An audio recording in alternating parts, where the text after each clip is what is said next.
जनसंपर्क करें, जनता का प्यार किस कदर आपको आज यहाँ पे मिल रहा है? प्यार तो मिलता है, लेकिन पहले ना जनता परेशान ज्यादा है, पहले शिकायतें मिलती है क्योंकि पिछली सरकारों ने इतने हालात बदतर कर रखे हैं ना। पहले वो अपनी शिकायतें, और जायज है उनकी शिकायतें, वो गलत नहीं बोल रहे, जो उनका हक है वो भी नहीं मिल रहा उन्हें, तो शिकायत तो बनती है ना। वोट डालना लोकतंत्र है, ये हमें सरकार प्रोवाइड करवा रही है सब कुछ, उसके बावजूद भी ये गंदे नाली, गंदी सड़कें, गंदा पानी, बीमारियां, ये सब मिल रहा है, तो फिर शिकायतें तो देखो बनती हैं। कोई अपने आप से तो बना, मैं खुद घूम रही हूँ, जब उनको समझाते हैं, कहते हैं भरोसा करो, जब बहुत टाइम लगता है लोगों का भरोसा जीतने में, बहुत उनकी कमियों का खामियाजा मुझे भुगतना पड़ रहा है। लोग बात करने को तैयार नहीं है, ऐसा माहौल बना दिया उन लोगों ने। तो क्या लगता है अगर आप लोग जीत जाते हैं तो जनता की जितनी भी समस्याएं हैं उनका निवारण कर पाएंगे? कोशिश करेंगे पूरी, क्योंकि हालात इतने खराब हो चुके हैं, धीरे धीरे स्थिति सुधरेगी। महिलाएं देखो, जेंट्स तो चले जाते हैं जॉब पे, रहती महिलाएं है ना, सब कुछ कौन भुगत रहा है? महिलाएं, सारा दिन पानी का काम होता है घर में, वो क्या डब्बे से बाहर निकाले उस पानी को? ये देखो पाइप निकल रहे हैं घर में से, गंदा, सारे में मच्छर हैं। छोटे छोटे बच्चे गलियों में खेलते नहीं है, जब हम छोटे थे हम गलियों में रात रात भर तक खेलते थे, और आजकल बच्चों को दिन में निकालना संभव नहीं है। स्कूल जाते हैं बच्चे, गिर जाते हैं रास्ते में, गड्ढे, उनमें पानी भरा हुआ है।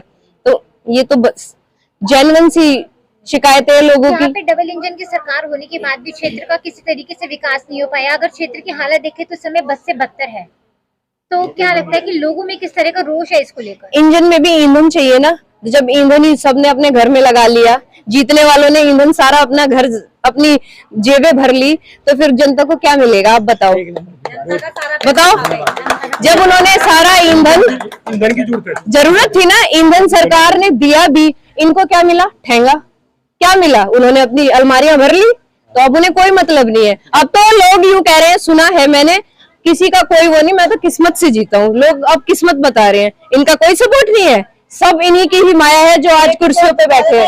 एक ही सुनने में ये भी आता है कि अगर उनके पास कोई शिकायत लेके जाता है तो उनके साथ अभद्र व्यवहार किया जाता है। देखो, राजनीति अपनी जगह, चरित्र अपनी जगह होता है ना। रामचरितमानस, उसका मतलब ही राम जी का चरित्र है। राम जी जीते ही इसलिए थे कि उनके चरित्रवान थे वो। तो राजनीति अपनी जगह है, चरित्र भी होता है सबसे पहले। जब आपके दरवाजे पर कोई आया है, अगर कोई नॉर्मल भी, इनके भी आ रही हूँ ना, मैं बहुत प्यार से बिहेव कर रहे हैं, ये कभी कोई अभद्र भाषा इस्तेमाल नहीं करी इन्होंने बेशक शिकायतें बताई हैं, आम आदमी के भी जा रही हूँ ना, मैं अच्छे से व्यवहार कर रहे हैं। उनका क्या है, इतना रूडली व्यवहार करते हैं, बाहर से बाहर भगा देते हैं। पानी का तो बहुत बाद में पूछेंगे, पहले बिठाओ। कोई पैदल चल के आया है, थका हुआ आया है, पहले बैठने के लिए तो बोलो, पूछ ही लो एटलीस्ट कैसे हो। कुछ करना ना करना तो बहुत बाद की बात है, आप पूछ भी लेते हो ना, तब भी इंसान को तसल्ली हो जाती है। और आप पहले ही दुदकार दो तो फिर दुख तो होता है ना। चुन तो हम नहीं रखा था। हमारे चैनल के माध्यम से जनता से क्या अपील करना चाहोगे? मैं जनता से अपील करना चाहती हूँ, एक बार अपना भरोसा फिर से हमारे पे लाके देखिए। मैं पूरी कोशिश करूंगी, क्योंकि मैं इसी क्षेत्र में रहती हूँ, यही सब समस्याएं मैं भुगत रही हूँ। मैं पूरी कोशिश करूंगी, क्योंकि हालात बहुत ज्यादा खराब हो चुके हैं। ये तो चुटकी बजाते ही तो नहीं कर पाऊंगी। ये 7 साल हो गए इन्हें लगे हुए। कोरोना में जब लोग अपने घरों में थे ना, तब कोरोना में 7-10 दिन तो मैक्स हॉस्पिटल में ही रह के आए हैं, आईसीयू में। क्यों?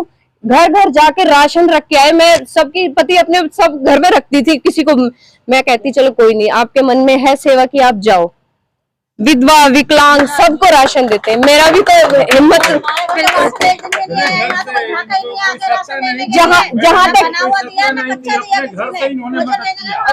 वो घर से थी, वो मदद पर्सनल थी, वो किसी और ने उनकी मदद नहीं की थी, अपनी जेब से बचत करके। अंकल एक मिनट आपके पास भी आऊंगी। अपनी जेब से किसी को ना 10 रुपए निकालना भी बहुत गैड़ा जी करना पड़ता है, जब निकाले जाते हैं। इन्होंने 5 साल हो गए लगातार क्षेत्र में ही बने हुए। हम भी कुछ परिवार का भी कोई कहता है ना, मुझे एक मौका तो चाहिए, मुझे विश्वास है मेरी जनता मुझे देगी एक मौका। तो इनके विश्वास को, मेरे बच्चों को, सबको देखो, एक बार मौका दे के देखो, हमारे कान पकड़ लेना। देखो, मैं आप लोग फेसबुक, व्हाट्सएप देखो, अपने आस पड़ोस में पूछ के देखो, स्वभाव पूछना, चरित्र पूछना, उसके बाद आप खुद कहोगे कि इस बार हम इस भाई को मौका देंगे। दे के देखो एक बार। मैं आपसे कह रही हूँ, एक स्त्री हूं मैं, इन सब की समस्याएं भी मेरे जैसी हैं, तो एक बार मौका दे के देखो। हम विश्वास दिलाते हैं आपको कि जितनी जल्दी हो सकेगा, वही वाली बात है, चुटकी बजाते कुछ नहीं होगा, क्योंकि हालात बहुत खराब है। एक एक समस्या भी बहुत टाइम लेगी। आप मौका दे के देखो, जरूर आपको काम मिलेगा। देखो